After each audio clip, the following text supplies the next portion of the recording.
इंसान के अलावा इस दुनिया में दूसरी मखलूक़ात, दूसरी रूहानी मखलूक़ात भी मौजूद है। इसी के साथ साथ इंसान चाहे यकीन करे या ना करे, लेकिन ये कड़वा सच है कि हमारे अलावा उस मालिक ने बहुत सारी मखलूक़ात पैदा फरमाई हैं और वक्तन वक्ता वो हमें इस बात का एहसास दिलाता रहता है कि हम इस दुनिया में अकेले नहीं हैं। इसी के साथ साथ जिन्नात, भूत प्रेत, ये सब चीज़ें भी हमारे आसपास ही, हमारे इस माहौल में ही मौजूद हैं। बस फ़र्क ये है कि हम इंसान एक दूसरे को देख सकते हैं, लेकिन हम इंसान उन रूहानी मखलूक़ात और उन प्रेत आत्माओं या फिर भूत चुड़ैल को नहीं देख सकते। लेकिन जब जिस इंसान के साथ वो घटना होती है, उसे ज़रूर वो भूत चुड़ैल या जिन जिन्नात जो भी जिससे सामना होता है वो ज़रूर दिख जाते हैं। और ऐसे भी जिन जिन्नात का काम तो है लोगों पर आशिक होना और लोगों के साथ लग जाना। इसी तरह भूत चुड़ैल भी लोगों को लग जाती है। आपने कई केसेस ऐसे देखे होंगे जिसमें भूत चुड़ैल और जिन्नात की इस कड़वे सच को इंसान को एक्सेप्ट करना पड़ा है कि हाँ, वाकई में जिन जिन्नात, भूत प्रेत, ये सब चीज़ें भी दुनिया में मौजूद है।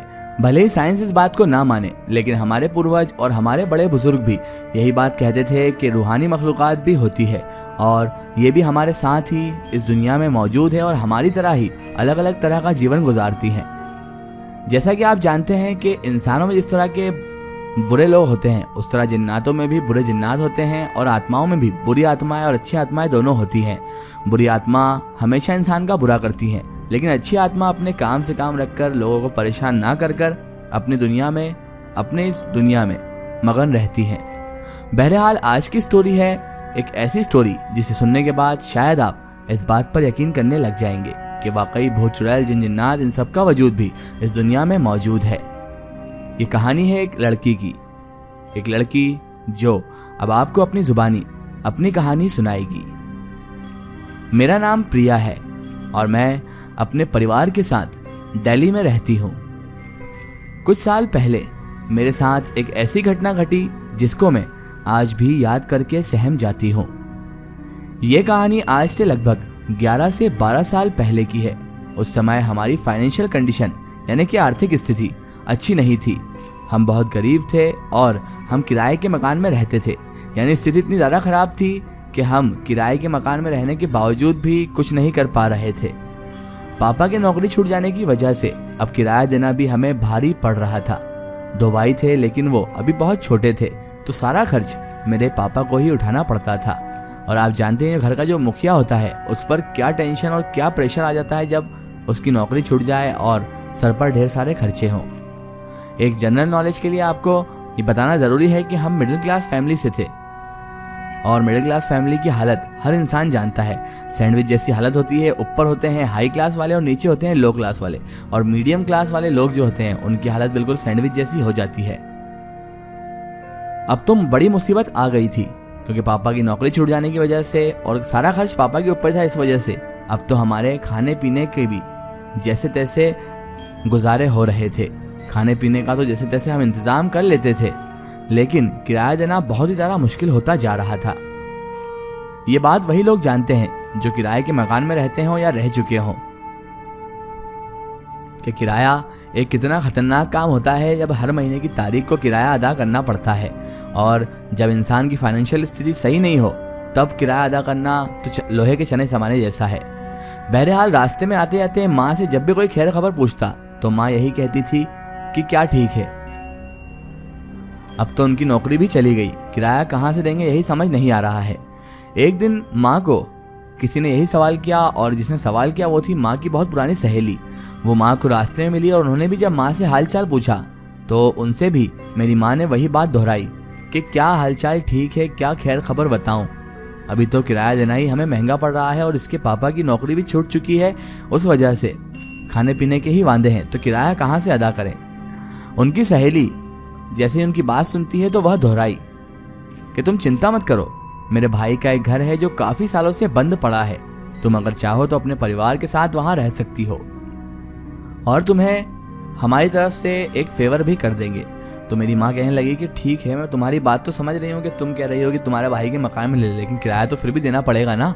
तो माँ की सहेली कहने लगी कि तुम बहुत शुरू से ऐसे ही हो, तुम पहले पूरी बात नहीं सुनती, उससे पहले रिएक्शन देना चालू कर देती हो। तुमने मेरी पूरी बात सुनी, हमने कहा तुम्हें एक फेवर है और फेवर ये है कि तुम्हें किराया नहीं देना पड़ेगा। बस साफ सफाई अच्छे से किया करना, इतना ही बहुत है हमारे उस मकान के लिए। तो जैसे ही मेरी माँ ने ये बात सुनी तो वो तो खुशी से झूम उठी और वो आंटी इतना कहकर वहाँ से चले गई, यानी कि मेरी माँ की वो सहेली इतना कहकर वहाँ से चली गई। माँ ने यह बात घर आकर जब हमको बताई और सबको जब ये बात मालूम पड़ी तो हम सभी की तो खुशी का ठिकाना ही नहीं रहा।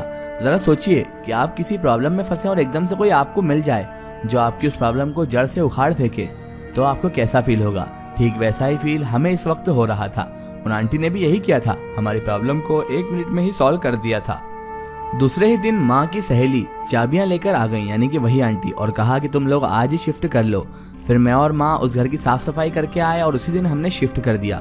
सब नए घर में पहुंचकर बहुत खुश थे और सोच रहे थे कि अब तो आराम से रहेंगे उस मकान में, क्योंकि उस मकान में 2 फ्लोर थे। ग्राउंड फ्लोर पे 2 कमरे थे और फर्स्ट फ्लोर पर भी 2 ही कमरे थे। कुछ ही दिन बीते थे कि एक दिन एक बूढ़ी दादी हमारे घर आ गई और बोली, लगता है आप लोग इस मकान में नए आए हैं। पापा ने कहा हाँ। फिर बूढ़ी दादी बोली कि आ तो गए हो, लेकिन क्या आपको पता है कि ये काफ़ी सालों से बंद था? तो हमने कहा कि हाँ हाँ हमें पता है। तो उसमें क्या हुआ? पापा ने जब ऐसी बात कही तो उन बूढ़ी दादी ने कहा, फिर तो आपको ये भी पता होगा कि ज़्यादा दिन तक बंद रहे मकानों में भूत प्रेतों का वास हो जाता है। तो पापा ने कहा, ऐसा कुछ नहीं होता है, आप हमें डराने आई हैं क्या? अगर नहीं होता तो कोई बात नहीं, जब देखोगे महसूस करोगे तब पता चलेगा कि इतना कह के क्यों जा रही हूँ मैं। और बूढ़ी दादी इतना कहकर वहाँ से चली गई। जैसा कि मैंने पहले भी बताया है कि उस घर में एक बंद कमरा भी था। मुझे उस बंद कमरे को देखकर बहुत अजीब सा महसूस होता था। उस बंद कमरे को देखकर मेरा मन हमेशा यही सोचता है कि इसको खोल के देखती हूँ, आखिर इसके अंदर क्या है। कुछ दिनों बाद ओनर यानी कि मालिक आया और उसने कहा कि इस कमरे को कभी मत खोलना, उसमें हमारा कुछ ज़रूरी सामान रखा हुआ है। हमने कहा ठीक है। कुछ दिन तो आराम से हंसते खेलते बीत गए, लेकिन धीरे धीरे अजीब चीज़ें होने लगी, जिससे अचानक से कोई चीज़ गायब हो जाती और उसी कमरे के दरवाजे के बाहर पड़ी हुई मिलती। तो कभी हमारा डॉग जिसका नाम प्लूटो था, वो रोज़ रात को अचानक उठकर बुरी तरह से रोने लगता, जिसकी वजह से सबकी नींद खराब हो जाती। कभी कभी छोटा भाई उसे रात में उठ के मारता कि रोज़ क्यों रोता है ये, तो हमारी नींद खराब करता है। अब तक इन सब बातों का घर में सभी नॉर्मल समझ रहे थे। फिर एक रात की बात है, मैं और दादी ग्राउंड फ्लोर पर जो कमरा बंद रहता था उसके बगल वाले कमरे में सोए हुए थे और माँ, दोनों भाई पापा फर्स्ट फ्लोर वाले कमरे पे। गांव में अक्सर रात के समय बिजली चली जाती है। उस समय भी बिजली नहीं थी। मैंने लैंप को बंद किया और आंखें बंद करके लेट गई। पता नहीं कब के मुझे गहरी नींद लग गई और मेरी आंख रात के 1:30 बजे किसी आवाज़ के कानों में पड़ने से खुली। मैंने देखा दादी गहरी नींद में सोई हैं। कमरे में चारों तरफ अंधेरा ही अंधेरा है और बाहर से वाइपर जो वॉशरूम की दीवार से सटा हुआ रखा था, जोर जोर से दीवार में लग रहा था। उसके दीवार में लगने से पट पट की तेज आवाजें आ रही थी और सामने खूंटी पे टंगा हुआ शीशा भी वाइपर की तरह बार बार दीवार में लग रहा था। और हैरत की बात तो ये थी कि उस समय हवा नाम मात्र के लिए भी नहीं चल रही थी। उन आवाज़ों को जिसे सुनकर मुझे ऐसा लग रहा था जैसे मेरे सीने पे कोई बहुत बड़ा बोझ चीज़ रखी हो। उस बोझ की वजह से मुझे ऐसा लग रहा था मानो अभी मुझे दिल का दौरा पड़ने वाला हो। और अभी शीशा और वाइपर की आवाज़ें बंद ही नहीं हुई थी कि कमरे के दरवाजे पे किसी के पंजों के खुरचने की डरावनी आवाज़, जैसे कोई लोहे के पंजों से दरवाजे को अभी थोड़ी ही देर में उखाड़ लेगा, उन पंजों की आवाज़ आने लगी। उनकी आवाज़ को सुनकर मेरा क्या हाल हुआ आप अंदाज़ा भी नहीं लगा सकते। फिर मैंने हिम्मत करके दादी को जगाया और बाहर आने वाली आवाज़ों के बारे में बताया। दादी थोड़ा ऊंचा सुनती थी तो उनको समझने में थोड़ी देर लगी कि आखिर हो क्या रहा है और मैं इतनी डरी हुई क्यों हूँ। जैसे मैंने बाहर होने वाली आवाज़ों के बारे में दादी को बताया, दादी ने कहा जाओ माँ पापा को आवाज़ लगाओ। जैसा दादी ने कहा मैंने वैसा ही किया। ऊपर सब गहरी नींद में सोए थे, इसलिए मेरे बहुत सारी आवाज़ें लगाने के बाद मेरी आवाज़ सबने सुनी और सब नीचे की ओर दौड़ पड़े। इतने में बिजली आ चुकी थी और वो आवाज़ें भी बंद हो चुकी थी। पापा ने पूछा क्या हुआ? मैंने गुस्से में कहा आप तो बिल्कुल ही भूल गए कि आपकी औलाद नीचे भी सोई है। सब चुप रहे। मैंने फिर से गुस्से में कहा मैंने कितनी आवाज़ें लगाई, मेरी जान चली जाती तब अच्छा होता, शायद तब आप लोग उड़ जाते, है ना। माँ ने मेरे सर पर हाथ फेरते हुए मुझे सीने से लगा लिया और पूछने लगी क्या हुआ बेटा। फिर मैंने सारा कुछ जो भी अभी थोड़ी देर पहले मेरे साथ घटा सब कह सुनाया। माँ और पापा ने कहा तुमने कोई डरावना बुरा सपना देखा होगा बेटा, जिसे देखकर तुम बहुत ज़्यादा डर गई हो। कह के सब ऊपर सोने चले गए। मैं भी अपने आप को यह समझाकर कि शायद बुरा सपना ही था सो गई। अभी मैं पूरी तरह से सोई भी नहीं थी कि फिर से वही दरवाजे को उखाड़ लेने वाली दहशत से भरी लोहे के पंजों जैसी आवाज़ फिर से होने लगी। अब की बार तो ऊपर भी सभी जाग रहे थे, सोए नहीं थे और उन आवाज़ों को अब की बार सभी सुन रहे थे। वो सब अब की बार मेरी आवाज़ लगाने से पहले ही नीचे आ गए और कहा हम सब तो तुमने बुरा सपना देखना वाला समझ रहे थे, लेकिन इस घर में कुछ तो ज़रूर है। मुझसे कहा अब तुम हमारे साथ ऊपर आकर सो जाओ और सुबह होते ही हम इस घर को खाली कर देंगे। लोग बताते हैं कि उस घर में अब कोई नहीं रहता। रात में उस घर से अजीब गरीब आवाज़ें भी आती है। और उस घर में कहीं ना कहीं बुरी आत्माओं का वास था। उसे आप जिन जिन्नात कह लीजिए या फिर कोई भूत चुड़ैल का वास वहां पर मौजूद था। लेकिन अक्सर लोग यही बताते हैं कि वो जिन्नातों का ही घर था और वहां पर जिन्नातों का बसेरा था। ये तो ऊपर वाले का एहसान है कि हम लोग वहां से सही सलामत और जिंदा निकल आए, वरना वहां जाने वाला कभी जिंदा वापस नहीं आता।